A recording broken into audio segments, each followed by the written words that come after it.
Unahin muna nating palakpakan bilang pagtanggap sa manlalaro ni White, isang mandirigma mula sa silangang Europa, Pavel Turok.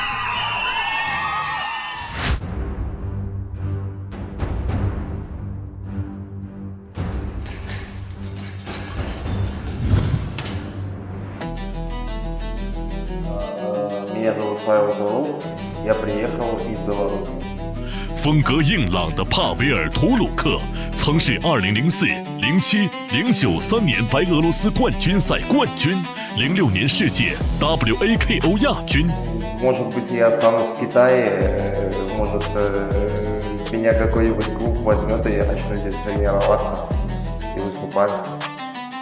这一次，他首度登上峨眉传奇的擂台，面对中国选手韦高杰，力与力的较量，硬与硬的火拼，钢铁战士保高卫老。У меня нет надежды, я просто хочу победить.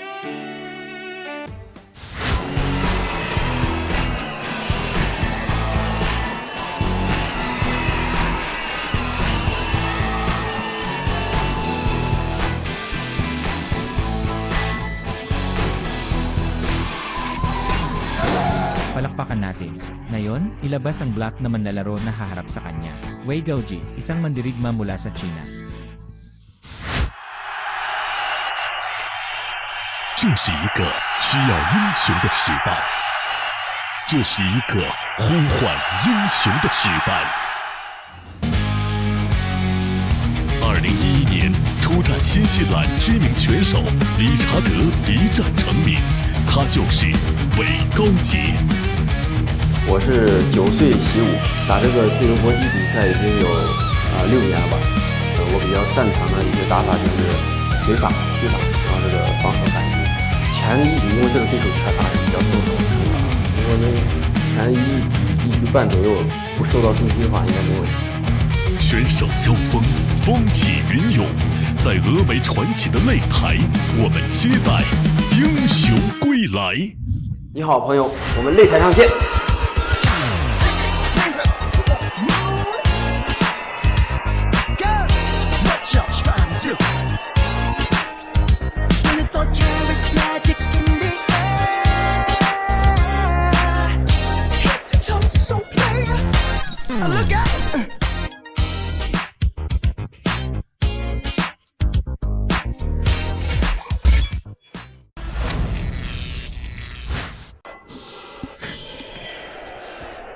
Maligayang panoorin. Sichuan ni Legend 13.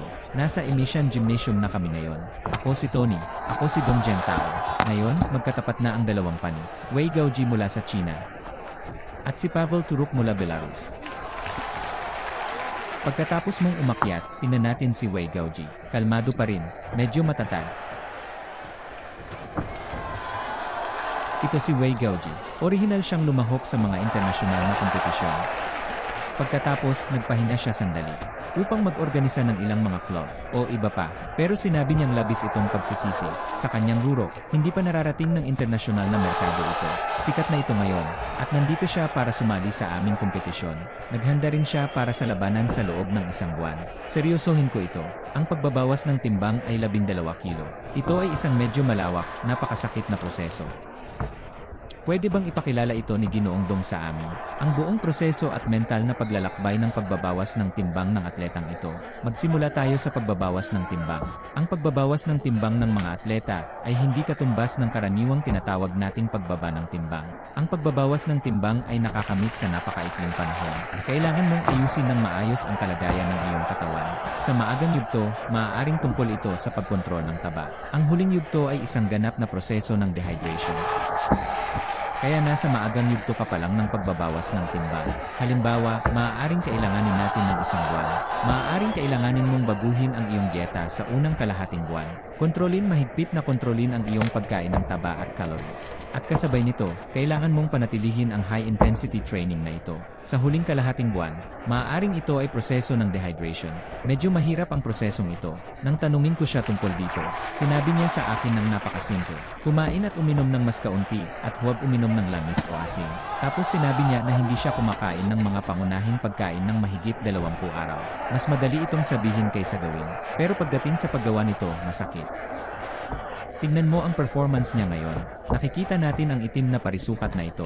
Si Pavel Turuk ay mula sa Belarus. Mula sa kanyang pagganap sa court, pinatutunayan din nito ang karaniwang pananaw natin tungkol sa mga boksingero mula sa silangang Europa. Mga boksingero mula sa silangang Europa mula sa teknikal na pananaw. Hindi masyadong pino ang kanyang estilo ng pagtugtog. Ngunit karamihan ay mabagsik at makapangyarihan. Gumamit ng simple at matapang na anyo. At pareho sa bilis. At napakalakas ng epekto nito. Nakikita natin si Pavel Turuk sa field ngayon. Napakatindi ng kanyang titig, napakatibay, at siya ay umakyat mula pa sa unang laro.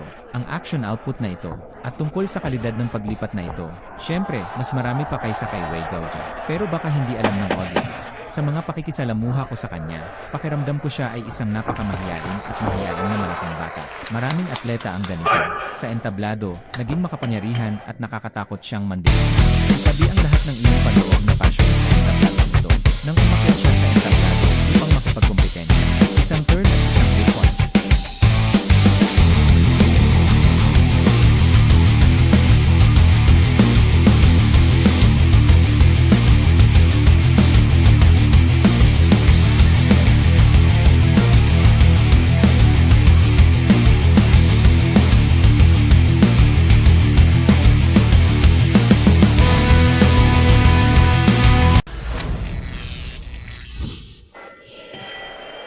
Nagsimula ang ikalawang laro. Sa unang laro, sunod-sunod na galaw at output ni Pavel Turuk, at napakabilis ng bilis. Palaging may matatag na estratehiya si Wei Gaoji. Sa tuloy-tuloy na depensa, palaging naghahanap ng mga oportunidad. Hanapin ang ganitong nakamapanganib na pagkakataon. Tapos na ang huling 10 segundo ng unang laro. Napakaganda ng spin swing ni Wei Gaoji. Pinabagsak niya si Pavel Turuk. Bagaman hindi naman maganda ang epekto nito. Ngunit malinaw na mahusay si Wei Gaoji sa pagkuha ng mga pagkakataon. Ito ang dula ng manlalaro ni White, si Pavel Turuk. Napakasimple ng mga taktika. Laging malamig ang mga suntok niya. Ito ay tipikal na estilo ng kickboxing sa Europa. Tignan natin ang anggulo ng kanyang mga suntok sa boxing. Cross protection sa itaas at ibaba. Ang tatlong dimensional na pag-atake na ito sa ulo. Napaka-obvious. At ang isang mababang sweep ng leg technique na ito. Napakakinis ng koordinasyon gamit ang teknik ng kamao.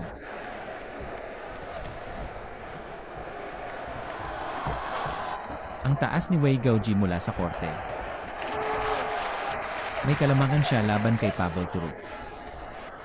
Kaya habang patuloy na pinalalawak ni Wei Gaoji ang distansya, gamitin ang middle line punches at front kicks mula sa magkabilang panig. Palaging kinokontrol ang pressing preventive ni Pavel Turuk. Ang Wei Gaoji na ito ay 1.84 metro ang taas. Pagkatapos, ang kanyang kalaban na si Pavel Turuk ay may taas na 1.80 metro. May kaunting kalamangan pa rin ito. Pero kung titignan si Pavel Turuk, bawat suntok ay napakalakas. Hindi rin kayang maging kampante si Wei Gaoji sa depensa. Bukod pa rito, si Pavel Turuk ay walang tigil sa pagpipilit sa lahat ng panahon ito. Pataas, pababa, harap, backhand, kabilang ang mababang sweep. Ang pagtutugma ng itaas at ibaba ay napakahusay.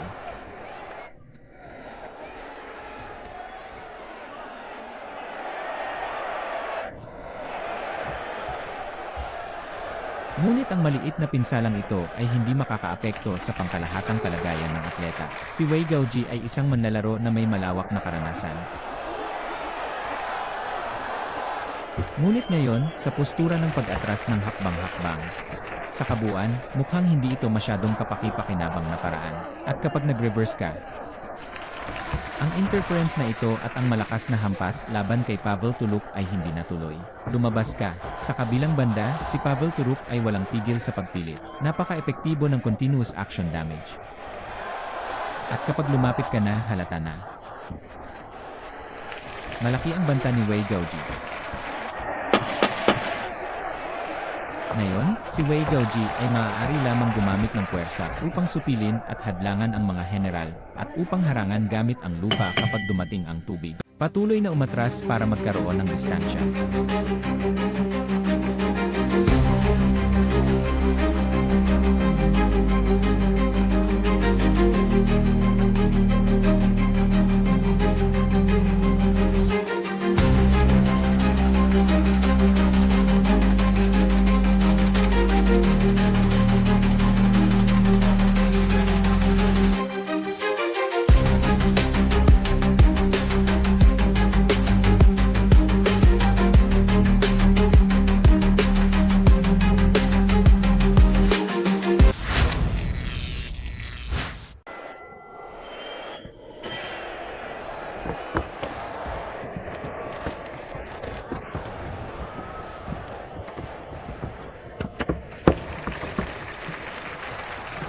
Naglaro si Pavel Tuluk ng may malaking pasensya bilang isang dayuhang manlalaro.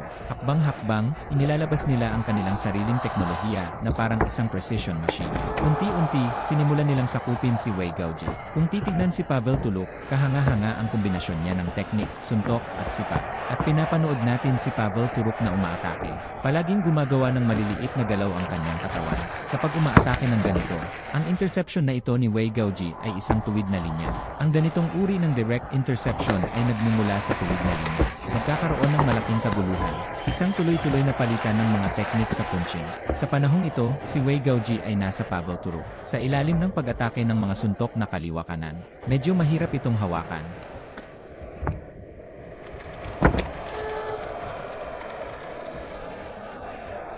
Ngayon, hindi na kayang talunin ni Wei Gaoji ang momentum ng kalaban. Sa sandaling ito, patuloy na umatras si Wei Gaoji.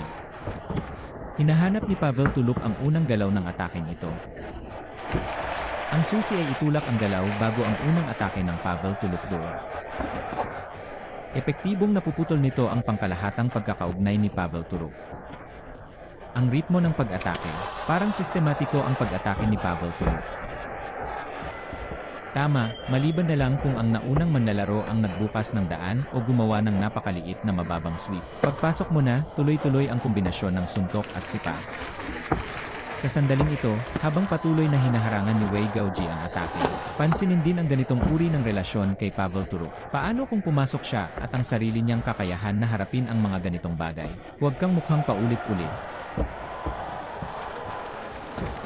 Kanina lang, hawak ni Wei Gaoji ang kanyang ulo. Sa ilalim ng walang humpay na presyon ni Pavel Tuluk.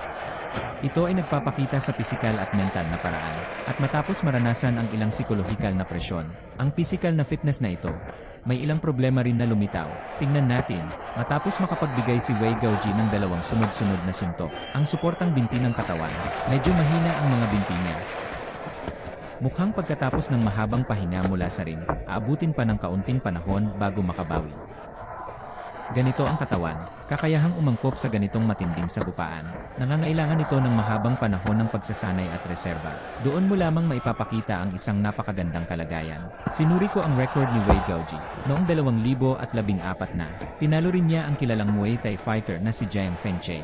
Ang hinala na ito sa Jiang Feng ay hindi kapareho ng hinala sa Jiang Feng. Hindi ito ang hula ni Jiang Feng na nakita natin noong UFC Muay Thai World Champion. Dahil hinala ni Jiang Feng na kasalukuyan siyang nakikipagkompetensya sa isang 70 kilogram na paligsahan.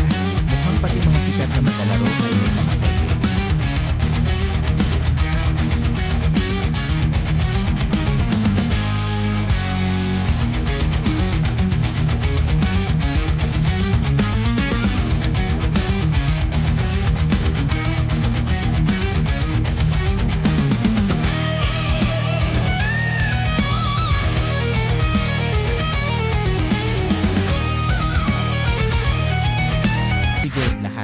Isang tunay na kamangha-manghang laban ito. Lahat ng tatlong referee ay nagkaisang nagpasya sa laban na 28 tandang bawas 30. Ito si Bei Fangshen.